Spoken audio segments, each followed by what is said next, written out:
9 de la mañana, 37 minutos, nos metemos en otro tema de actualidad. El regreso a la presencialidad en secundaria está proyectado para luego de las vacaciones de invierno y en este contexto surge el resultado de un estudio que realizó la consultora Anómade, y es que los jóvenes uruguayos no perciben que la educación media sea funcional a sus intereses. Este es uno de los resultados. Bueno, para conocer cómo se hizo este estudio y qué otros descubrimientos arrojó, estamos en contacto con Diana Viera, quien es socióloga y coordinadora de la investigación. Bienvenida. Hola, buenos días. Gracias por la invitación. ¿Cómo están? Muchas gracias, muy bien. Contanos primero que nada, ¿cuándo se realizó este estudio en el marco de la educación virtual y a qué jóvenes abarcó? Bueno, en realidad es una investigación que es en el marco de la CEPAL y ¿saben que me escucho como con retorno? Nosotros te escuchamos súper bien. ¿Sí? Sí, Está sí. genial. En realidad eso, es una investigación que se hizo en el marco de la CEPAL y es la segunda fase de una serie de investigaciones. Si bien el equipo técnico que lo integra es de la consultora que mencionas, que es Nómade Comunidad Consultora, corresponde como a la segunda fase de estudios que se hicieron en la región, y lo que busca un poco es indagar la segmentación educativa y la diversificación. Respecto a la pandemia, hay un capítulo de todo el informe que tiene más de 70 páginas, pero específicamente lo que indaga es un poco, bueno, la oferta educativa, las modalidades y las trayectorias educativas. Y nosotros hicimos un estudio cualitativo, o sea, el foco estuvo puesto en la voz de los chiquilines, de los jóvenes y adolescentes, de educación media, que transitan por el ciclo básico, por bachillerato y por UTU. Y específicamente lo que vos comentabas de esto de que no le encuentran como sentido, tiene que ver como, con los aspectos que nosotros indagamos. En algunos países de América Latina hay algunos problemas, por ejemplo, con el acceso a la educación, y en realidad en Uruguay el problema está en el recorrido, o sea, en la trayectoria que los chiquilines realizan cuando salen de primaria y entran a secundaria. Tenemos una oferta que es súper heterogénea, pero el problema lo tenemos en cómo transitan estos chiquilines por la educación.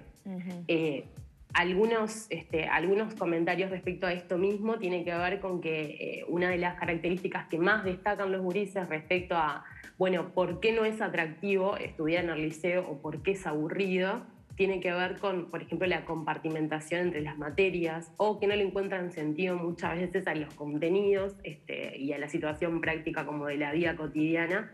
Entonces cuesta mucho visualizar que la educación debería pensarse como más allá de un fin meramente instrumental, digamos. Estos problemas, quizá con menos claridad, pero están identificados hace unas cuantas décadas ya en Uruguay, ¿no? ¿La pandemia desnudó o hizo más visibles o agudizó estas dificultades?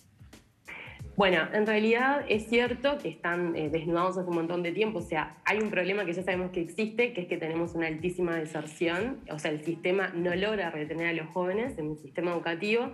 Hay un montón de planes para poder revincularlos. Pero lo que sí muestra la pandemia es como la profundización de algunas desigualdades que ya sabemos que existen.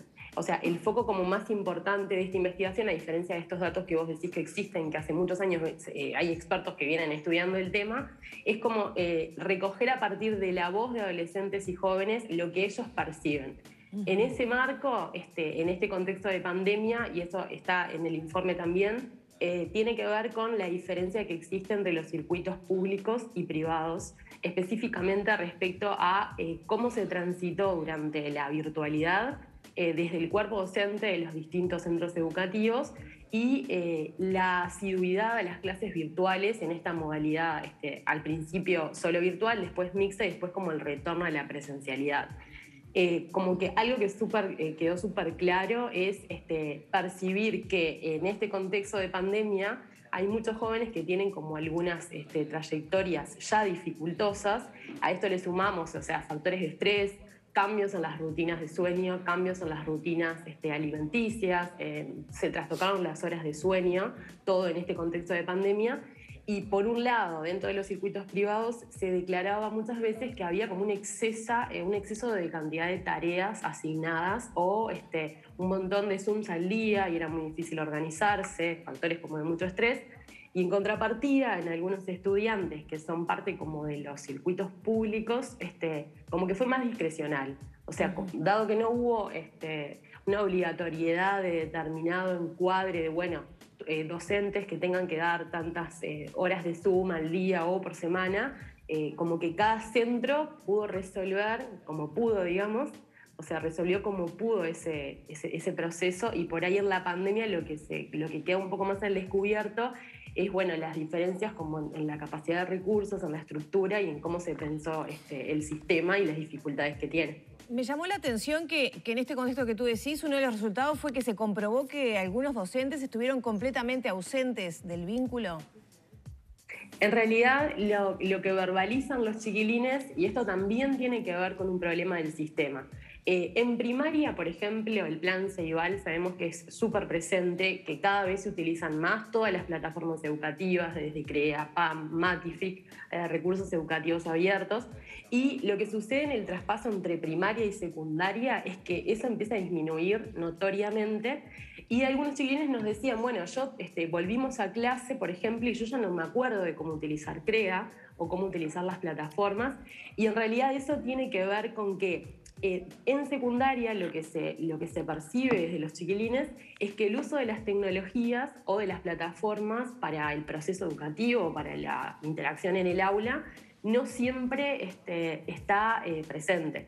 Entonces, de esta manera también sucedió que no todos los docentes utilizaban Zoom para poder conectarse. Esto también tiene que ver con algunas dificultades que plantean respecto a la conectividad. O sea, si bien en Uruguay la penetración en Internet y la cobertura a nivel nacional es súper alta, o sea, hay un alto porcentaje de la población que accede, hubo algunas dificultades de conectividad y eso también quedó como al descubierto. Sabemos, por ejemplo, que Plan Ceibal hizo un convenio con algunas telefonías privadas para poder acceder a las plataformas sin gastar datos móviles y demás, pero tampoco se comunicó como en tiempo y forma, entonces habían chiquilines que ni siquiera sabían que esto era así.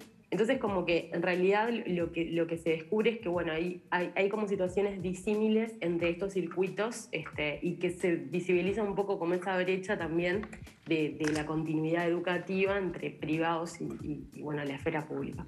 Dayana, ¿hay un momento en donde se produce un corte mayor en cuanto a encontrar poco sentido a lo que se les enseña a los chiquilines? Esto lo digo como para tratar de visibilizar cuál es el momento tal vez más preocupante en el que comienza a existir el descontento mayor que termina luego con el ausentismo y con esa pérdida del estudiante que, bueno, se termina agotando de aprender cosas que él entiende no le sirven para nada.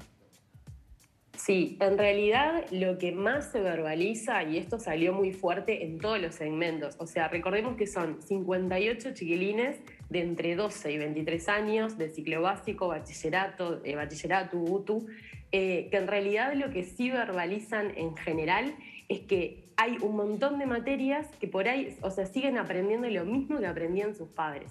Hay como una falta de actualización de la currícula, eso es demandado mucho, y por ejemplo nos daban ejemplos concretos de, por ejemplo, la educación sexual en el liceo, ¿no?